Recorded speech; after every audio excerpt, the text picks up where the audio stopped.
Blanky time. It's almost time for Blanky time. Come along and take our hands. We're going to Blanky land.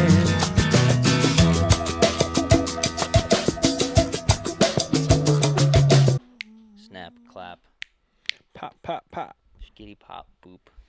Bibbidi bop bop. Sarah cameo. There she is. All right. There she goes. Welcome back to Blanky Time. Hopefully this episode doesn't get lost to the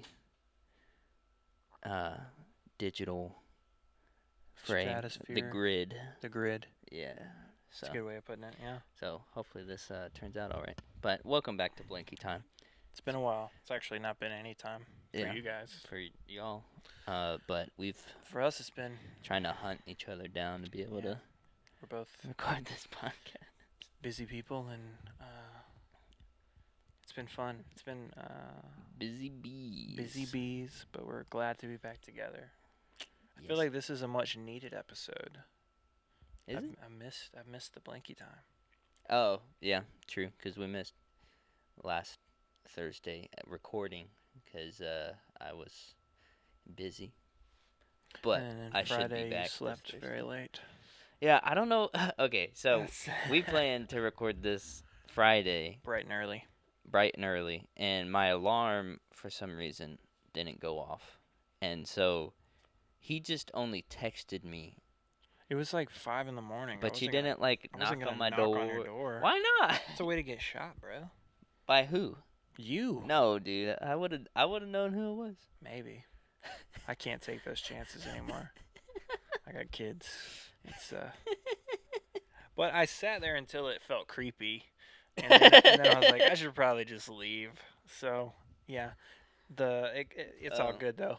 Like I was flowing, man. Like my best thoughts come in the morning. So I'm interested to see how this goes because this is early afternoon, but it's definitely a different recording time than we're used to. Yeah. But yeah, I'm excited to chat with you because it's been some time. I've missed it. It's actually fairly blanket weather in your home right now, so I'm enjoying the blankie. Yeah, we keep it chilly in Nice here. and chilly. We're I trying can't to- do that anymore. My AC bill, like my electric bill, has been ridiculous. Yeah, we I hear everyone has had. Well, it has been colder, so we've been able to just kind of like keep the windows open and stuff, but it's supposed to be warming back up. Yeah, dude, I was Unfortunately. not a fan. I woke up expecting a crisp morning, and I walked outside, and It was a bit buggy. yeah, it's a little bit humid. Indeed. But yeah, man, what's new with you? What's new with me? Well, I had a little get together at my shop on Saturday with some Yeah. fellow Smiths, Nice. and we just goofed around and made some stuff and whatnot, and trying to switch gear because right now is September when we're recording this. Mhm. And for y'all who don't know, the fair is in October, That's right. The fair is coming. and up. I'm going to be doing demonstrations and stuff at the fair, like blacksmithing. Oh, that's stuff. exciting. In the village of not the village. Where's the little Village of Yesteryear. It's Area. called the Ptidser Heritage Circle, technically. That's my favorite part, honestly, of the whole fair lately. Like Yeah. the last few years, just 'cause It is the best. yeah, it's just pretty low key. There's not a ton of people there. Everyone kind of like walks past it to get to the other stuff. That's where like some of the best, like there's the like They have the apple cider dude. slushy, Yes, so good. and there's really the good. cotton gin. You got like the popcorn. And also the homemade style ice cream that's made with the little single piston John Deere Yeah. motor thingy mabobs that are like, and it's like mixing up the ice cream. So you're gonna be doing demonstrations this year, Yeah. like every day. Okay. how's Well, that gonna I will work? put this out on blast so that way people know. So the fair is from October 12th Yeah. to the 22nd. Got you. And so I'm going to be doing morning demonstrations on the 17th, which is basically from the opening of the fair till like 3 o'clock. And then I'm going to be doing evening forging demonstrations the 22nd, which is from 3 until like 10 o'clock when the fireworks go off. Mm. And then I'm also going to be like on the sales floor. So that's what I was saying is September is like my time to make a bunch of stuff to sell in the shop, because at the fair there's a little shop connected to the smithy, and there's a bunch of goodies and stuff that. So you're gonna be selling a bunch of stuff this year. Yeah. So they like take a percentage of it or whatever. But there was a dude last year that walked away with like 10 grand worth of sales or something. That's awesome. Wow. So I definitely Crazy, I don't man. think I'm gonna be able to make that much, but anything is better than nothing. Yeah, I didn't make too much last year either, but I don't think people knew what my thing was. So you're gonna be like in period clothing?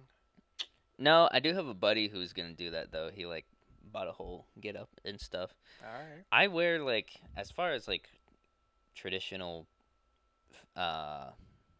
fabrics and stuff, I already kind of do that when I'm forging, because I wear like linen and denim, which is what a lot of traditional blacksmiths wore anyways. Right.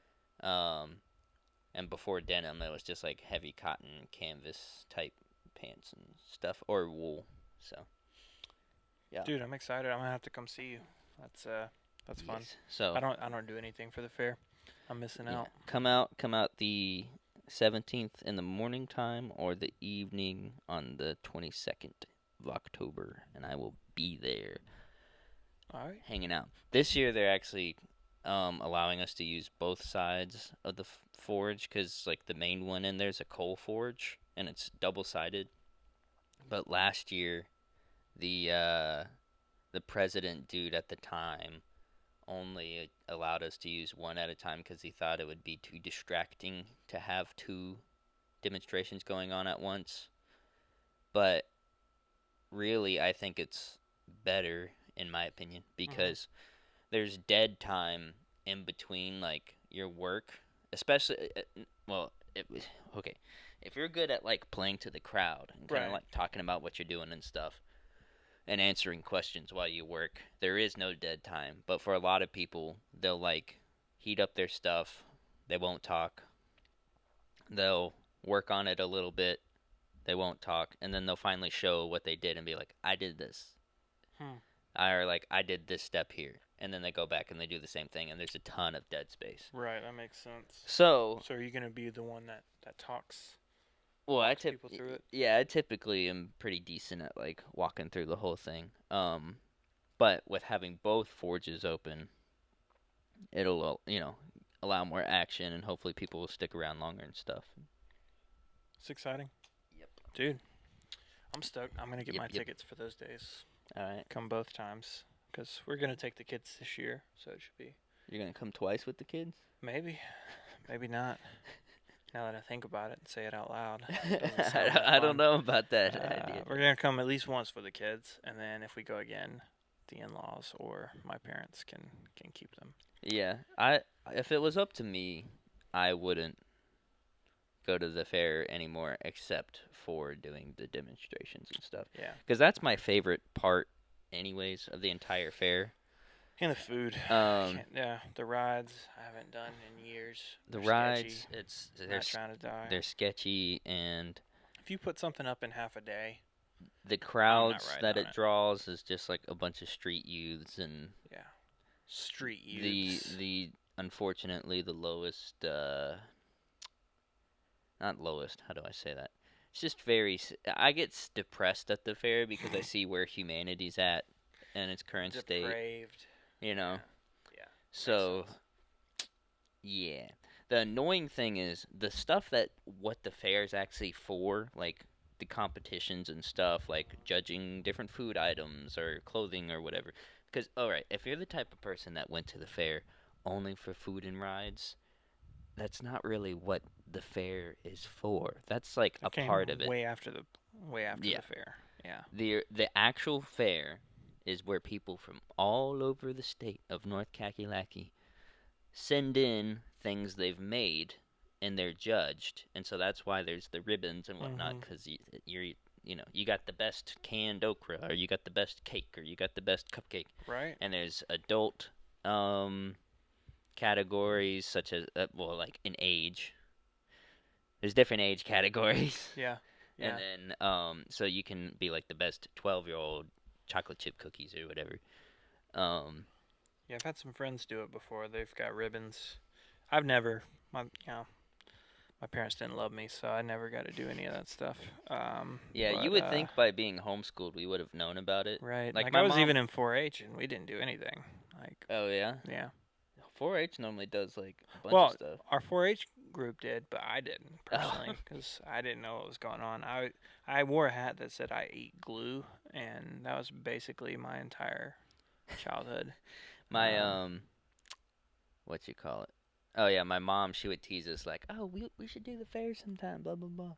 But the thing is, my family's such procrastinators with planning Yeah. that it never happened. 'Cause like now at the beginning of September is when you're turning your stuff in, Right. or sometimes later, like at the end of September.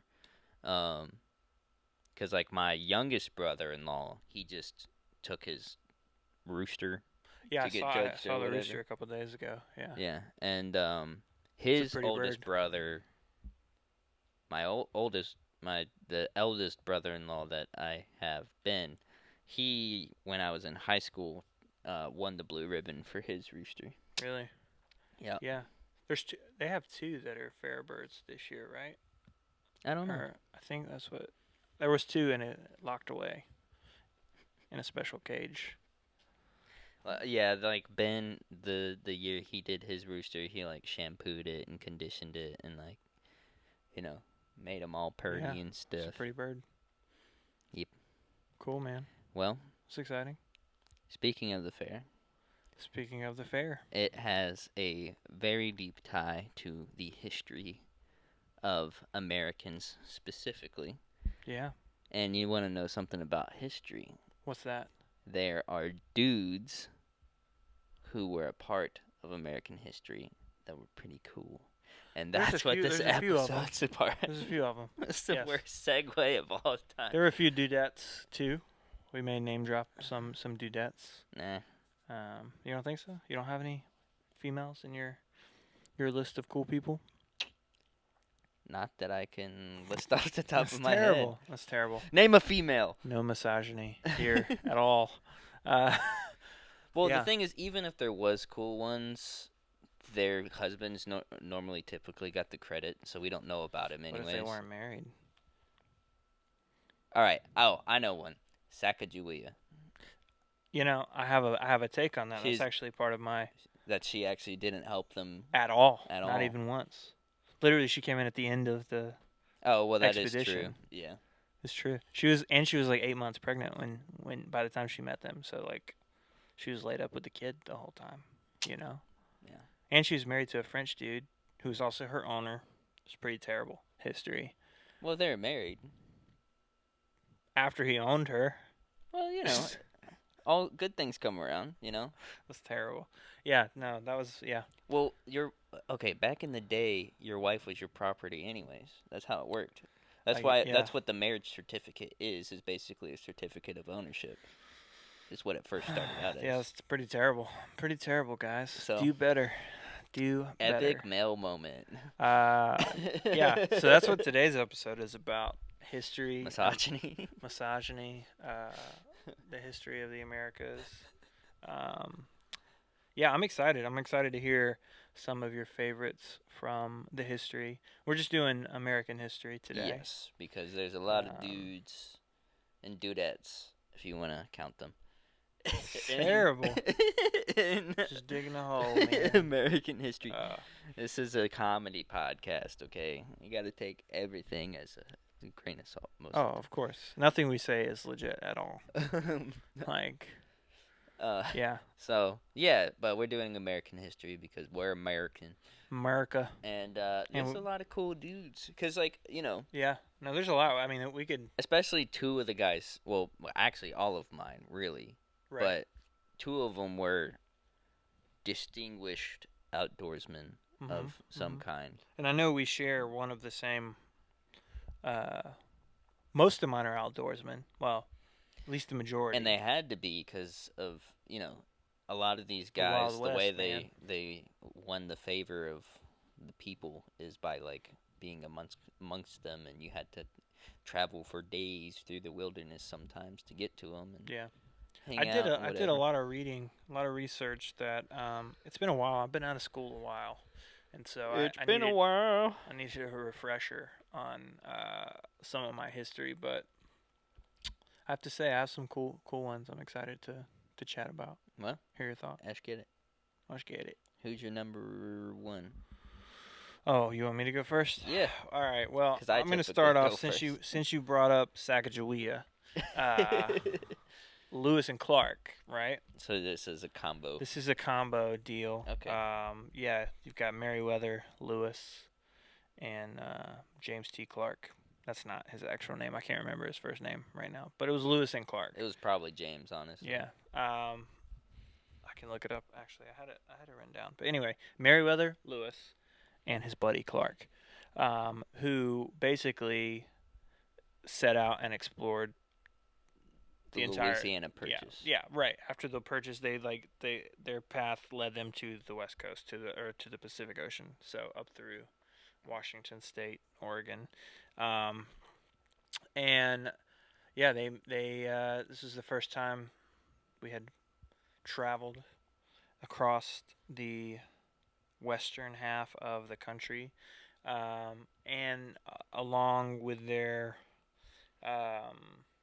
journey, they were taking note of Native American tribes they encountered, sketching them out. They actually had a lot of help from the Native American tribes. They explained what they were doing, and basically, these tribes kind of helped them and direct them in the right path.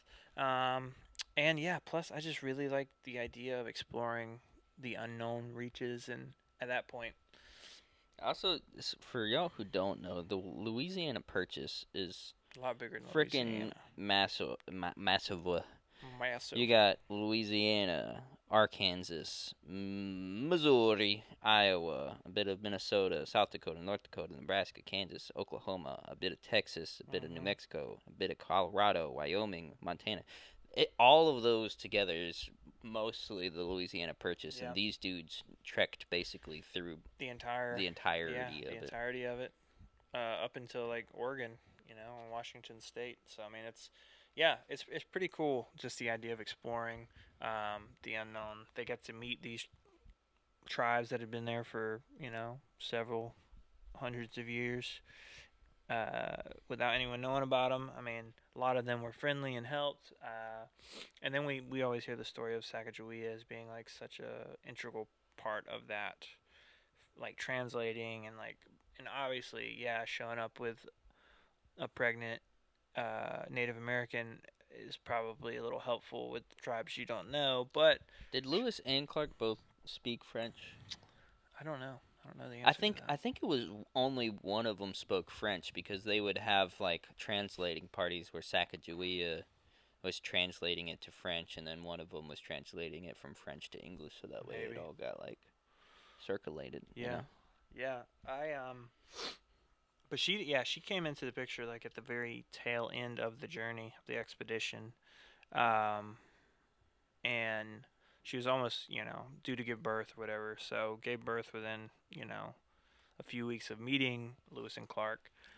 Clark, I believe, continued supporting her and her child after she was born, but Lewis did not.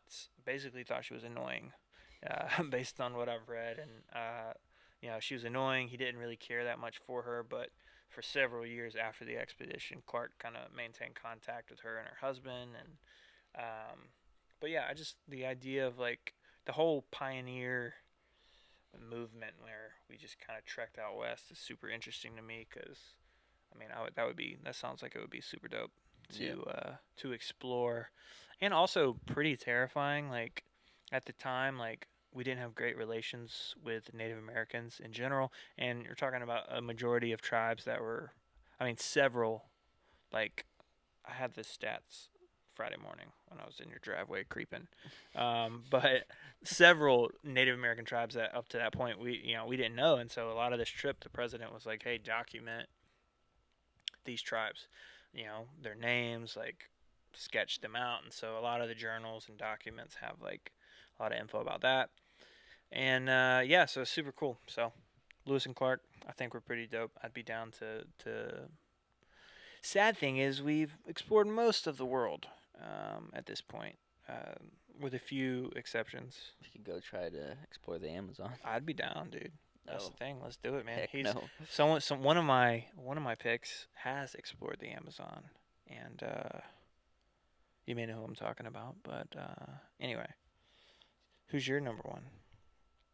Or the first on my list, I guess. They're kind of all ranked up there in the same what you call it, same tier. I don't put one above the other.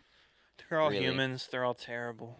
They've all But done great things. you ever heard of a feller named Davy Crockett? Dude, yes, he's actually related to my cousin. Really? Yeah, no doubt. That's He's pretty got dope. yeah, he's got they have like a big farm, lots of land in Tennessee, but he's like a direct descendant of Davy Crockett. Yeah.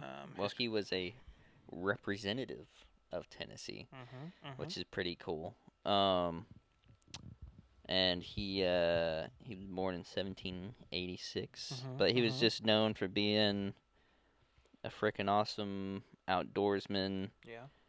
He I think he helped in the fur trade a lot, and a couple things like that. Like the fur trade was known for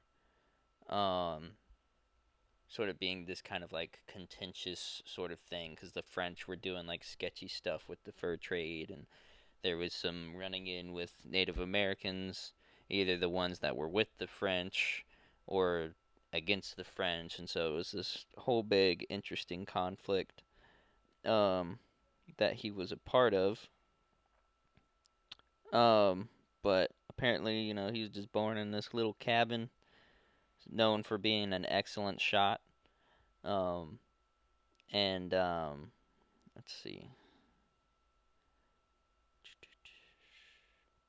Oh, they got the family tree on here. That's pretty dope. So the interesting thing is like it was kind of abnormal for this like grown up, born in a shack guy to become a representative, and he was the one that was trying to help out the Texans when there was the conflict with Mexico. And the Alamo. Yep. He was famous for, when they weren't doing anything about it, he went down to the Alamo himself to help out. I remember that, yeah. And I remember reading about that. I don't remember it personally. I wasn't there, but just at least from the accounts that I've seen, he was a pretty upright dude, and was a very pivotal person in the U.S. government at the time. And he also has something, and also he just has great movies made after him. David Crockett. It's true. You know. There was a show that was really popular in the 50s, I want to say 40s, 50s. It was a black and white show. I used to watch it on we had old school Dollar Tree used to have these DVDs, old stuff. I cannot remember the name of it, but it was based on the character of Davy Crockett, but it was called something else. Yeah, well there's one of those where he fights river pirates or whatever. Yeah, I can't remember the name though, dude, but I watched a ton of that. But yeah, that's the pioneer, the whole pioneer movement. I mean, he seems like a solid dude, and my cousin by marriage is a direct descendant, and I didn't know this until very recently, but he's got a ton of land in Tennessee, and can trace his lineage back, and his family's got stories of Davy, and it's crazy. It's crazy. Yeah, Fess Parker is the guy who played Davy Crockett and kind of made him a very popular folk character. Mhm. But I'm pretty sure there's like legends of him like wrestling bears and stuff and whatnot. I think it was him, Davy Crockett fight bear. So it didn't end up like the fight from the Revenant.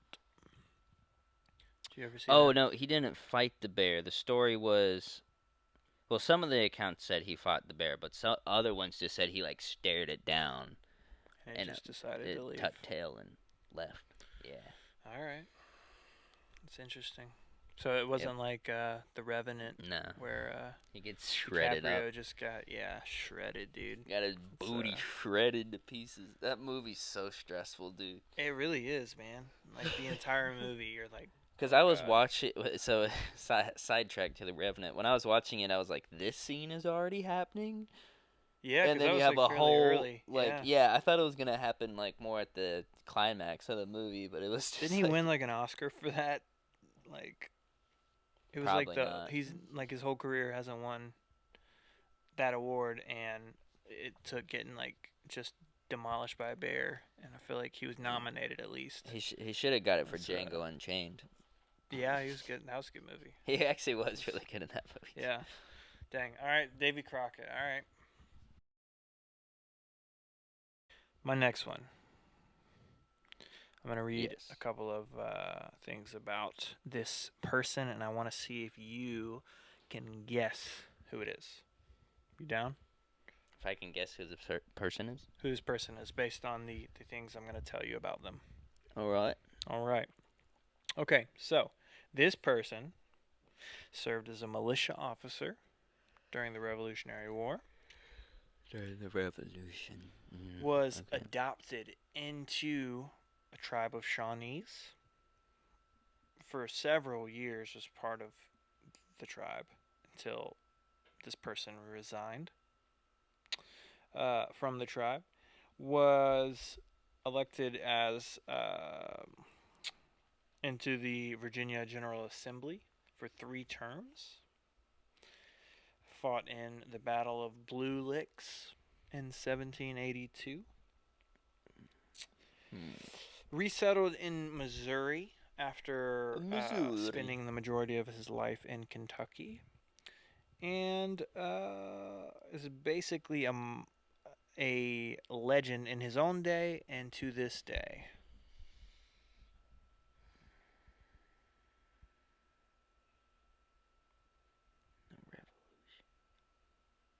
So he served in the Revolutionary War as part of the militia in the region of Kentucky.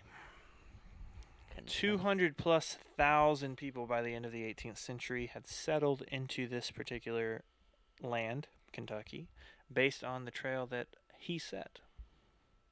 The Trail of Tears. I don't know. My history timeline recognition is very bad. Yeah, the timeline was a little different than I thought it would be too for this. This is Daniel Boone. Oh, okay. Yeah, I was about to Daniel say. Boone, Yeah. the man. Yeah, I didn't know he had served in the Revolutionary War, but yeah, he was. Yes, he was a youngster. He was. Yeah, I mean, he was born in 1734, so he was in his 40s during the war. Okay.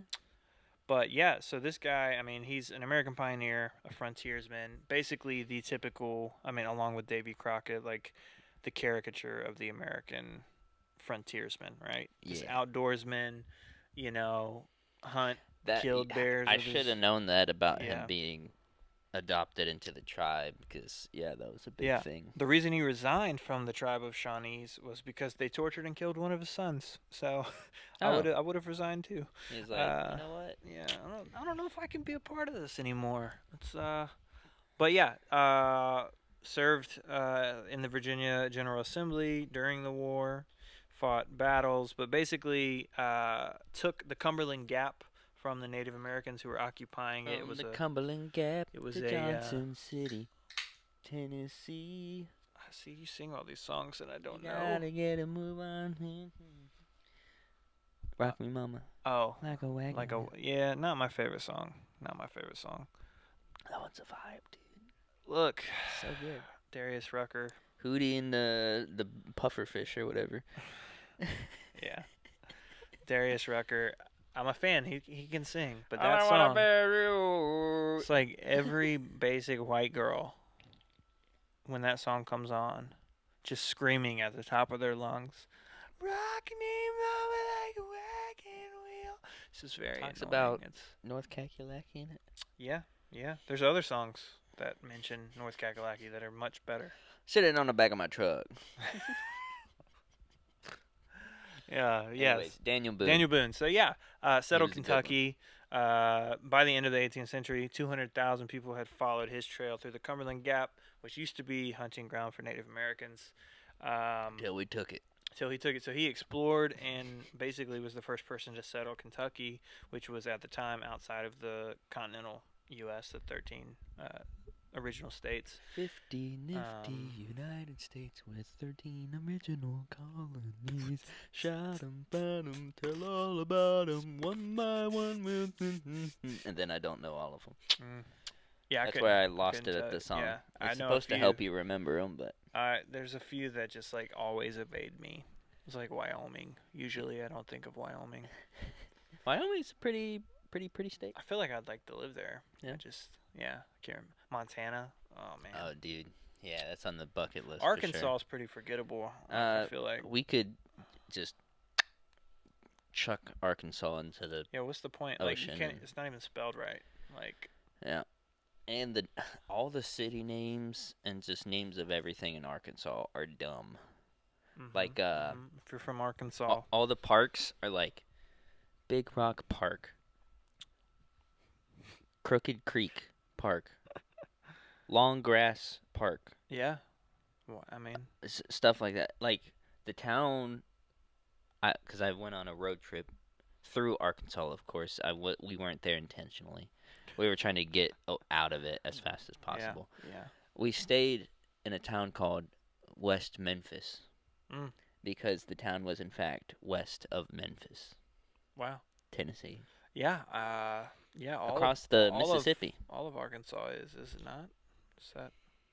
Trying to get out of it. Yeah. Just trying to leave the state. The entire. Apparently the like upper nook of it's nice, Okay. but the rest of it is just I have not been in Trash. almost Sorry, 30 Arkansas. years. So Arkansas, I passed through you once. You passed through it before. Never again. It's terrible. I was a child. I don't remember. The roads are terrible. Do better. The way you get onto the highway is terrifying because the highway, is high up, right?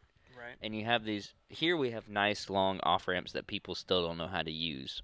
Yeah. In Arkansas, you probably have like a long driveway's length, so maybe like 35 feet to get from a stop up to highway speeds because everybody's going like 85 miles an hour because they're crackheads. That's how in Virginia Arkansas. is too, though. Virginia, like exit ramps. It's not as bad. On ramps are terrible, man. It's not as It's bad like- though. Arkansas's off ramps are garbage. Yeah, it's terrible.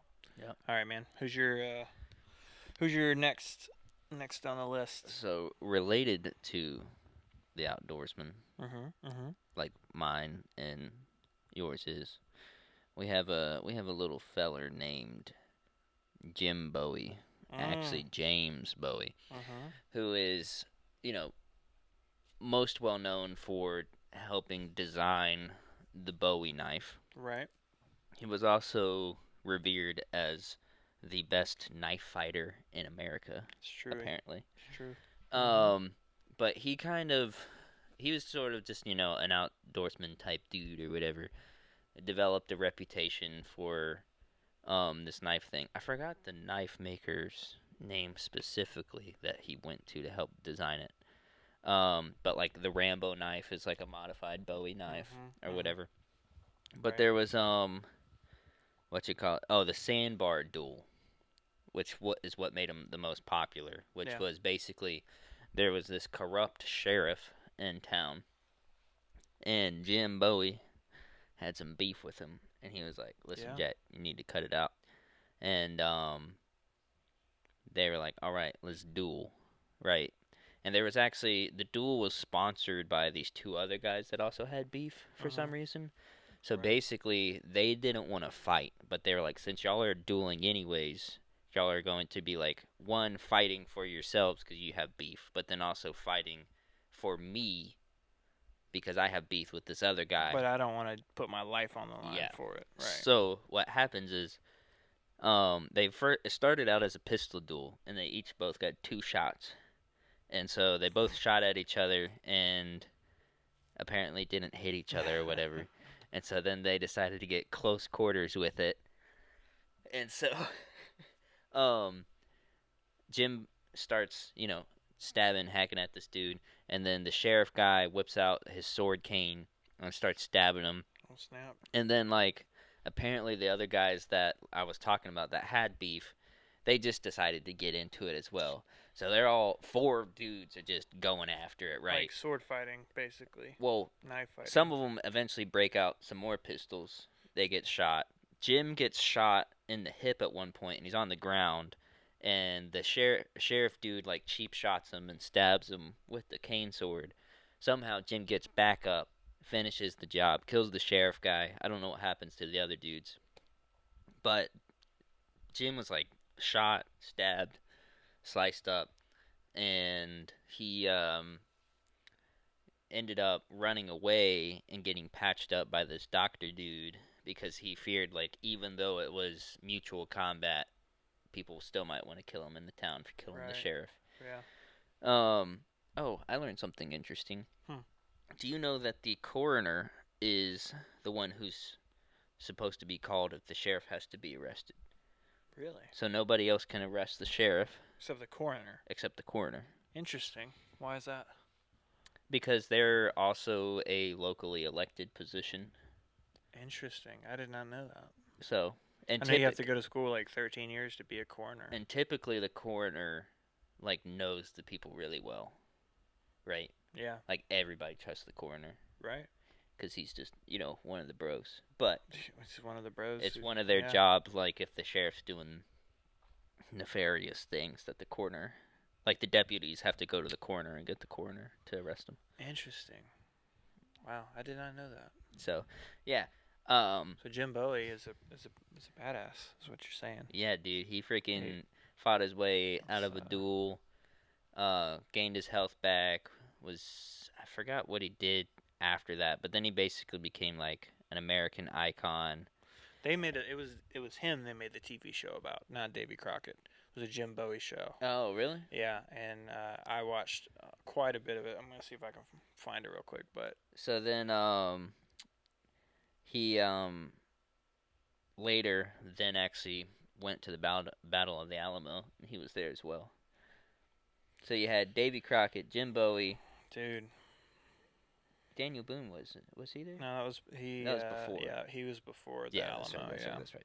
And then you had General Travis, who also apparently was a pretty cool dude in the Alamo. yeah. This was The Adventures of Jim Bowie was a 1956 show. There was 2 seasons of it, but incredible show. I was a fan as like a 13-year-old kid. He always broke out the knife, like that was like his signature thing. But yeah, it was a cool show. I mean, just a cheesy like 8-minute episode, where some bad guys were doing bad things, and he whips out the knife and sets them straight. But yeah. It was also either him. No, it definitely wasn't him. Jim Bowie did have slaves. Davy Crockett was the one that actually, going back to my first guy, he like set up, like, helped slaves get away in like Underground Railroad type stuff. Yeah, very dope. I don't know about the how he treated them, but that remains to be seen. Yeah. Cool, man. All right. Well, so you brought up the Underground Railroad. That was actually my next pick. Harriet Tubman. Harriet Tubman. Harriet Tubman.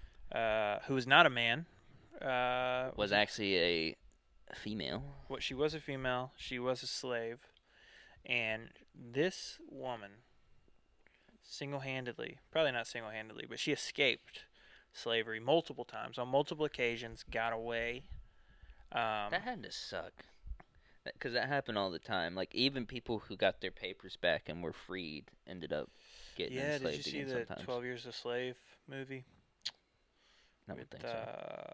Yeah, it was a great movie, but he's free. He's a free man, and someone saw him and like knocked him over the head, and he woke up and he was like on someone's farm and like was trying to explain like I have papers and like obviously who's gonna listen to him and Yeah. like so for 12 years he was in Fortunately, slavery. they didn't have laminators back in that day. No, Michael Fassbender was like his like owner, whatever. It was a good movie. Michael Fassbender. The young Magneto in the newer X-Men movies. Yeah. And it was Chitwell Ejiofor. Chitwell Ejiofor. No, I don't know how to pronounce his name. He's the guy. He's Mordo and Doctor Strange. Oh, the black guy? Yeah. Oh. He was the main character in that. Oh, interesting. Yeah. Really good movie. Recommend. But Harriet Tubman escaped several times. Made her way up north, like to free states.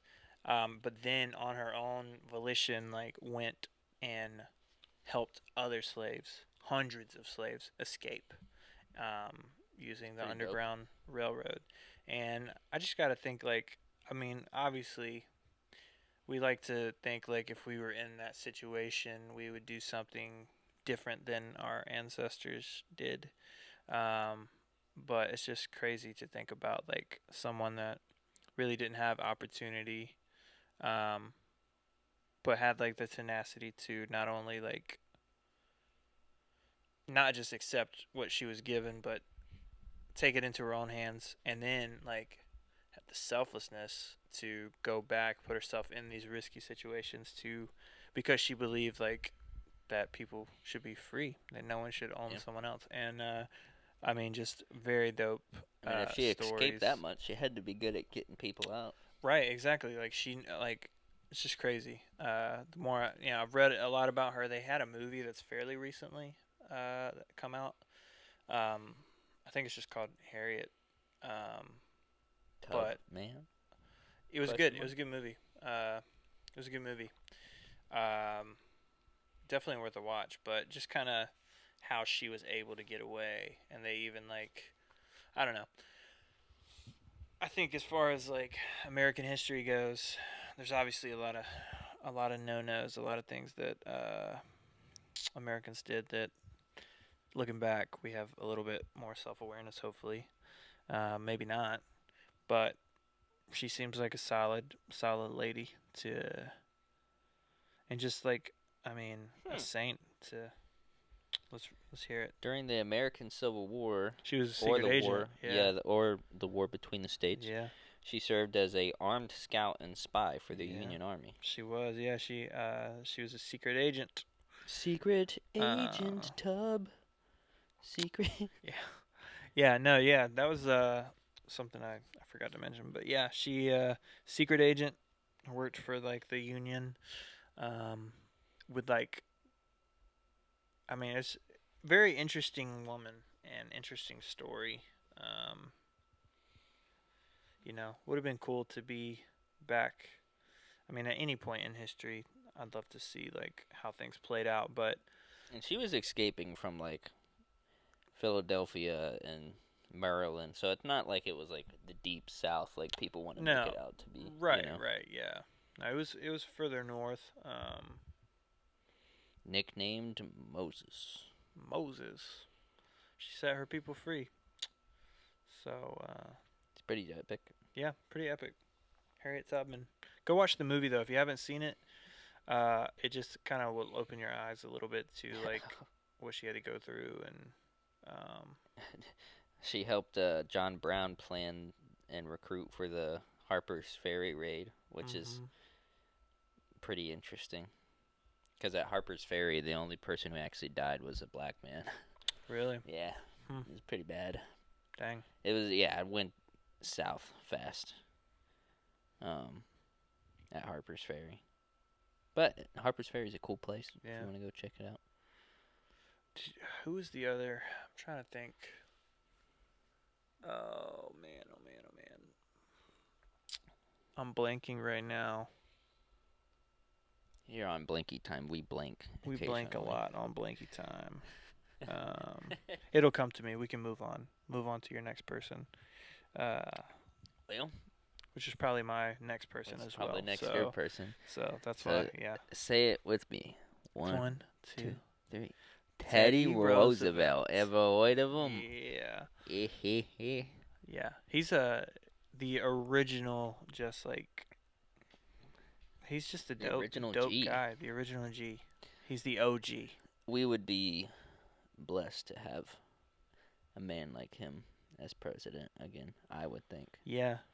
Yeah, he was, grew up in the Wild West, right? So, like, cowboys, had, like, that rough and tough kind of deal. He was a rancher, Yeah. after his wife died, right? his wife and his mom died on the same day, and It's a terrible day. so He instead said, of screw it, let's go out pouting, west. he was like, "I just go raise some cows," and Yeah. it's just a dope move to go be a rancher for a while, and But then to, like, I guess the way that he ended up as president was actually, people didn't like how kind of rough and brash he was, and so, like, they convinced McKinley to pick him as a running mate or whatever, or like the party to pick him as a running mate. And so it was also like, it was kind of like a, yeah, beans, love beans, but it was kind of like, okay, we don't like the way he does things. Like, people aren't gonna vote for this ticket, and so he got picked up by the McKinley ticket, and then they won.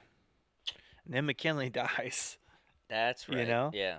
And he's president, and then won a re-election, for his first term. So I think he ended up serving like 6 or 7 years. Only won one term. But Didn't he but serve of his the longest out of any president? that was the other Roosevelt. That was Oh. Franklin Roosevelt. Yeah, Yeah. because that was during World War II. But no, but Teddy, he volunteeringly stepped down after his one term. So I think it was like he served like the last 2 or 3 years of McKinley's term, got reelected, served that, but had groomed like his replacement, which I think was Howard Taft. I can't remember. It was like early 1900s, like first decade of the 1900s, but then he got pissed off with the way that Taft was running things and his policies, and so he ran again in 2012 or 1912. 2012. 2012. Yeah. He ran again in 1912 against Taft, I believe, but it caused a split because he took votes away from Taft, and Woodrow Wilson ended up being elected. That's right. Yeah. But to celebrate, he left and took like a 2-month trip to the Amazon basin to explore. Just like a bad dude. Yeah, man. he did trips to like Africa and stuff, and like big game hunter. Big game hunting, and we have him to thank for national conservation and hunting laws and animal conservation. And honestly, if like he wouldn't have put those things into place, it would have taken way longer. Yeah. Luckily we've had the last 100-ish years to sort of restabilize, but who knows what would have happened if it went on for like another 40 years the way it was going. You know? Exactly. Yeah, I mean, it just seems like a dope guy. He actually hated being called Teddy, though, and but that's kind of what everyone refers to him as, and that's what people called him there too. That's where the teddy bear came from. The teddy bear, I did not know that. Yeah, it came from Teddy Roosevelt. Because of something. I don't remember. He was an author, an explorer, Yeah, let's see. Oh, Yes, that's right. Because there was a cartoon drawn of him recounting a story where he was out hunting and they were like trapping and stuff, and there's this little cub that got trapped in it, and the guys he was with or whatever, they like were tying the bear up and stuff, and like Teddy Roosevelt was like apparently like crying, and he was like, let the thing go. I do remember And so then vaguely that story. they made a Yeah, cartoon of it, and then they started making teddy bears like Teddy's Teddy's bear. bear. Yeah. That's Yep. interesting. That's interesting. A couple quotes. Actually, I read a Teddy Roosevelt quote in a book several years ago, right before a huge decision in my work career.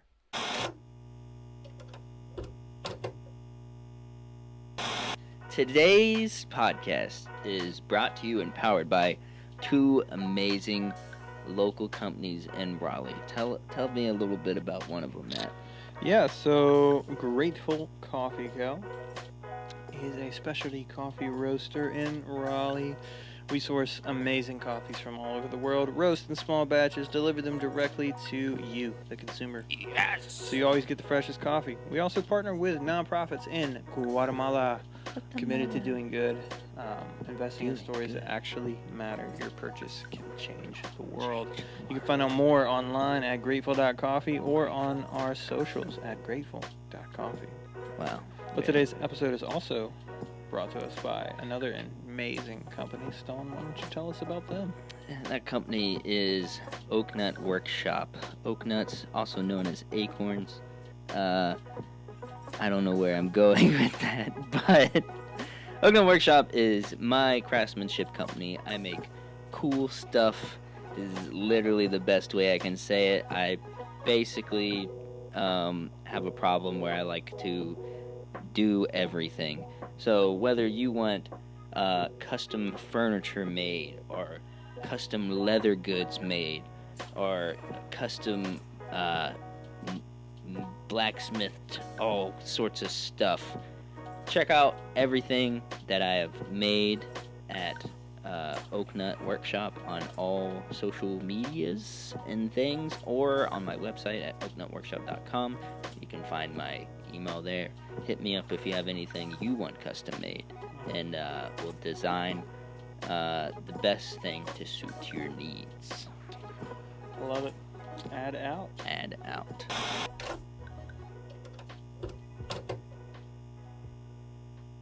Yeah, so I remember reading several years ago a quote from Teddy Roosevelt right before I made like a pretty huge decision with work. I was getting ready to transition out of a job that I had for 5 or 6 years and hated, and was getting ready to jump off into this coffee journey.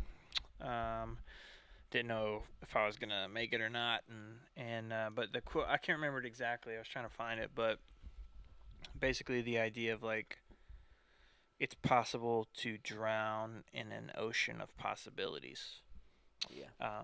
So just do something. Like Just do it. Like Shia LaBeouf. Yeah.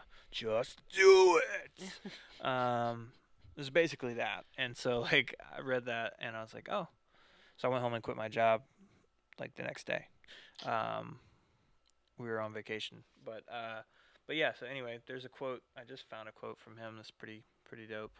The only man who never makes mistakes is the man who never does anything. That's a good one. And just a solid dude, man. Lots we can learn from him. Seems like a cool guy. I'd like to hang out with. Yeah, Teddy. Let's see here. Let's look up just a list of feats.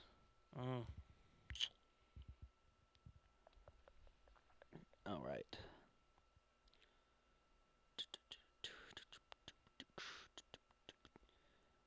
Here we go. This isn't a list. This is like a whole thing. Okay. Oh, he was the youngest president, elected at 43 years old. Mm-hmm. That's pretty great. Mm-hmm. He's a Nobel Peace Prize winner. It's true.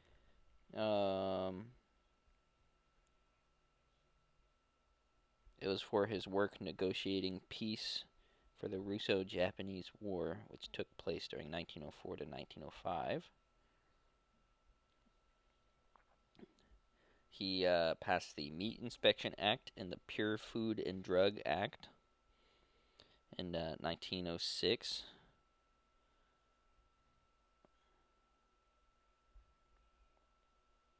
The Roosevelt Corollary.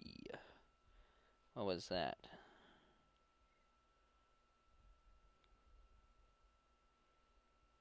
It was a regulation intended to keep European imperialism from overshadowing the U.S.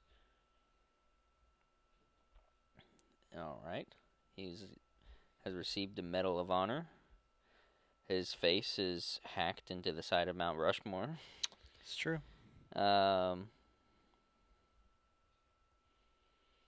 President Roosevelt's Square Deal. The Square Deal consisted of consumer protection, control of large corporations, conservation of natural resources. The goal of the Square Deal was to help middle-class citizens while still allowing businesses to be free from outrageous demands that often came with organized labor. Sounds like we need some more of that. Honestly.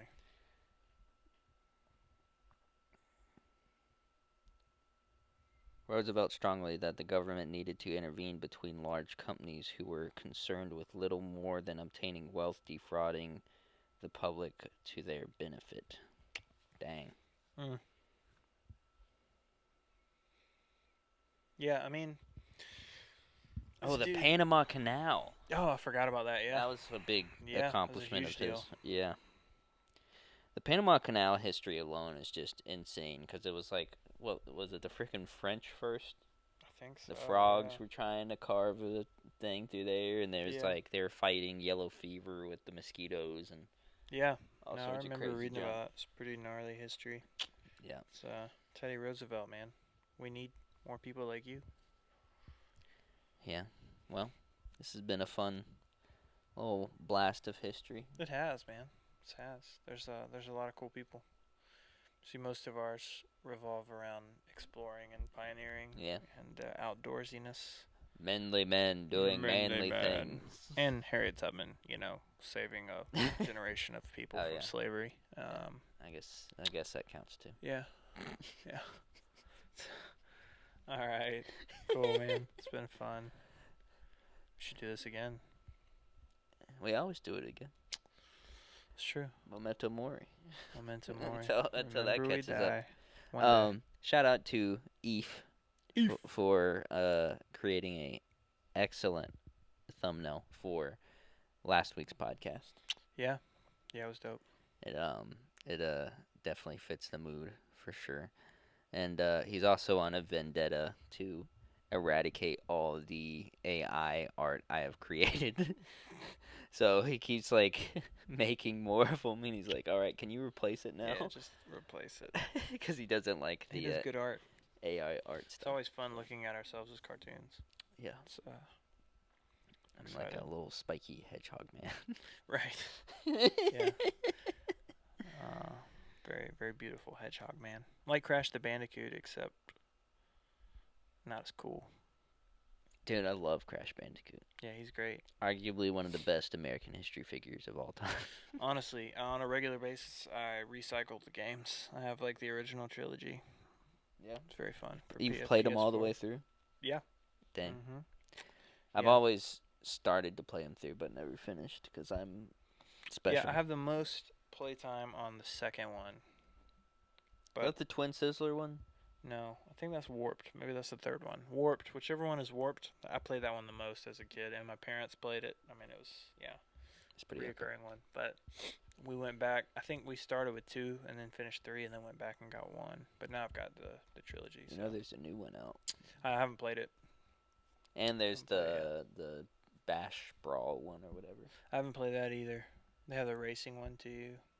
He's branched out. He's done some stuff, but it was probably my favorite game as a kid, and I used to draw the characters. Oh yeah. And I took them to school one day, and my teacher took them away, never gave them back. It's very sad. Why? Apparently I was being distracting in class or something. And so I was like, screw this. I'm just going to be homeschooled next year. And I was. So You could draw all the Crash Bandicoot. I'll draw you whatever I wanted. want. Miss Wood, talking to you. You should draw a picture of Teddy Roosevelt. Yeah, well, I think I might have. I used to draw a lot in high school. I drew an excellent portrait of Mr. Walker. It was pretty great. all right. When he subbed for the first time before he became an official teacher. He Dope. wore this While like he was teaching, you were just sketching him? Sketching yeah, him out? because he wore this like suit from the '80s and like those like slim glasses, and he also had a calculator watch. And so That's funny. I drew this like picture and like wrote above it like Mr. Walker from the '80s. I love that. It's pretty dope. It's pretty yeah, good. I've found sketching, drawing it to be a creative outlet recently You been with drawing the kids. again? Yeah, been drawing again. The girls, Nora's into it. She's super artsy, so she's like, "Draw me this, Dad," and then I'll color it in. So I've been drawing, and she'll like color it in. Yeah. No, she's really like turned a corner in her drawing Staying in the abilities. Her lines. staying in the lines, coloring. It's great. And then Sissy would just take like one crayon and draw a single mark through the entire picture, and then tell me she's done. So That's great. yeah, the difference. I've always thought that was interesting. Like, I remember as a kid being self-aware that they were like testing your ability to follow orders Mm. by staying in the lines of pictures and stuff. So you just said forget it, and you just drew outside the lines. I feel like that's definitely an Eden thing because she is like the exact opposite of Nora. Doesn't listen to anything anyone says, and it's just like, what if I do this though? Yeah. And I'm just like, okay, don't do that. And then her response is, what if I'm alone? What if you're not here? She's like 2.5, dude. Like when did that start? It's like I don't understand it, but it's hilarious. Like if it wasn't my kid and I'm like, dude, like where did this come from? She's also got a new favorite word. I can't say it on the podcast, but Why? It's a regular word of dad's, and she said it it the up? other day when she dropped something, and I was like, no. I was like, where'd you learn that? And she's like, you, daddy. Is it poopy caca? No, that's a pretty favorite word of mine too, but no. Is it related to poopy caca? No, it's not. It's a big just- special it's just word. funny. It's a big special word. She and it's not like I don't say it a lot, but and then she'll just say it under her breath, like she doesn't want anyone to hear it. She's just like. Have know, you it's have like- you seen the thing where they like, they tell their kid like, okay, Timmy, you can't say these words around anybody else, but we know you're angry, and so if you get under the basket, then you can say these bad words. They're like, it's okay. Oh, I haven't said that. And so they got, they just have like a big laundry basket or something, and the kids underneath it, and they're like, hee, like cussing under it. That's hilarious. No, It's I haven't pretty seen funny. that, but yeah. I don't know if it's great parenting to do that, kind of reinforcing that. Yeah, I was just Mhm. like, baby, that's daddy's word. Only Can't say daddy it. can have that. Only word. daddy. And literally, she was like, what if I'm not with you? She said that. straight Yes. I was like, dude, you're 2. Where did this come from? Nora is like just the sweetest. Like, Eden's like, let's push it. Like, she wants a leather jacket up. Push it to the limit. and a face tattoo for her 3rd birthday. Like, I just. She's been rocking unicorn tattoos for the last couple weeks, like on her neck. Just, Oh yeah. she's Right. she's bad to the bone. So, anyway, parenting. Bad to the bone. It's great. Bad. Yeah, I love it. Well, you know what I love, Matt? Blanky time. Blanky time. It's fun, man. That was a good time. Yeah, man. Hanging out, Should do it blanking again. up. Blanky up.